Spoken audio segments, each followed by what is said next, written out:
So there's nothing else that you take away from this series on Lazarus. I want you to take away that the community is commissioned in the story in two places: to remove the stone and to unbind the dead man.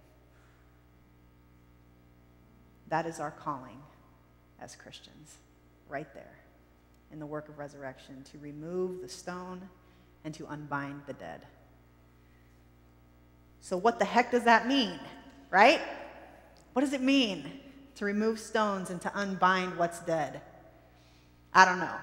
But I think there's some people in our church who do. And so we're going to be hearing some testimonies this morning, some real life Lazarus testimonies from our own midst. We're going to be hearing from them about what it means to be unbound in community. You ready?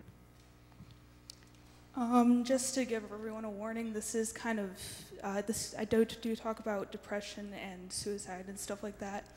And I didn't actually plan on talking about that today, but every time I wrote this out and didn't mention that, I felt like I was sugarcoating what I was trying to say. So I think I rewrote this probably 5 or 6 times, and it never really felt right until about 4 days ago when I had another thought of, I want to kill myself, which is a pretty normal thought at this point in my life. I've struggled with extreme anxiety for my entire life and with depression for the past 6 years. I can't begin to express how alone I've felt for the past 7 years, how hopeless I've been. It was June of last year when I had finally made the decision to kill myself because the pain I felt was way too much to live with. I couldn't keep pretending to be someone I wasn't, but I decided that I would first try to live. So I came out to my family as transgender, or more so that I came out to one of my sisters, who then outed me to my parents, who then outed me to the rest of my family, who proceeded to tell me that this was all just a phase, and all I needed to do was to talk this through with their pastor and it would all go away. My mother even said that doing so would make a fantastic redemption story, as if me being who I truly am inside, free of all the pain and sadness and discomfort I've experienced all my life, is somehow bad. My parents tried to force me back into the closet that I'd almost died coming out of, and it tore me apart. I can't help but feel as though I lost most of my family that day. I felt more alone than ever, and the thought of ending it all was never too far away.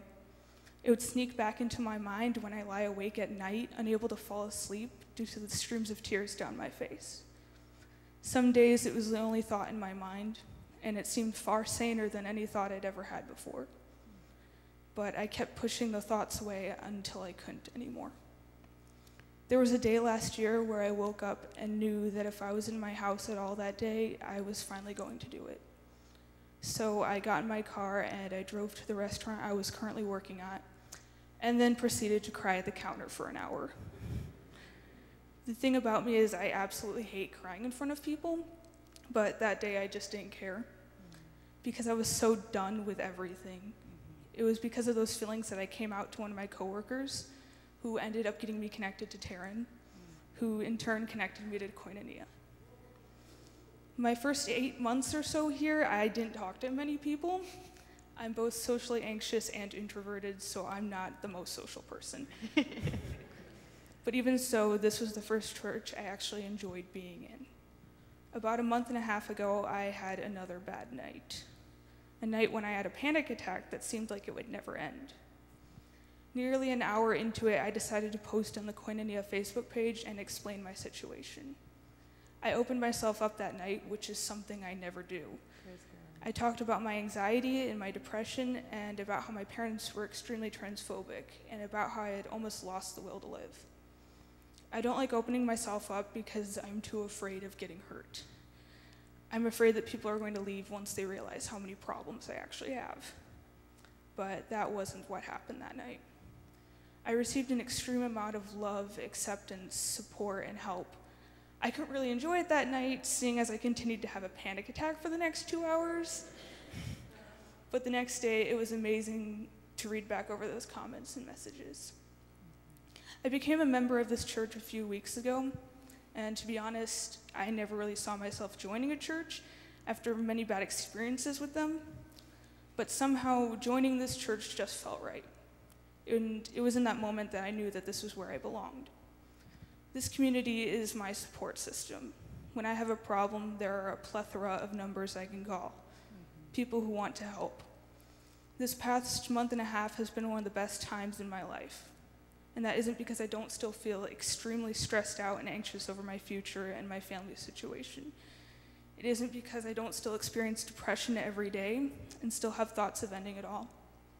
It's because there's a community who accepts all of these things about me, who accepts me for my depression, anxiety, stress, and my many other problems. And most importantly, they accept me for who I am and always have been. Acceptance and support are the two things that I wished for more than anything from my family. I might not have received that from my biological family, but I did receive it from all of you, my church family. And I've never felt more free and unbound in my life.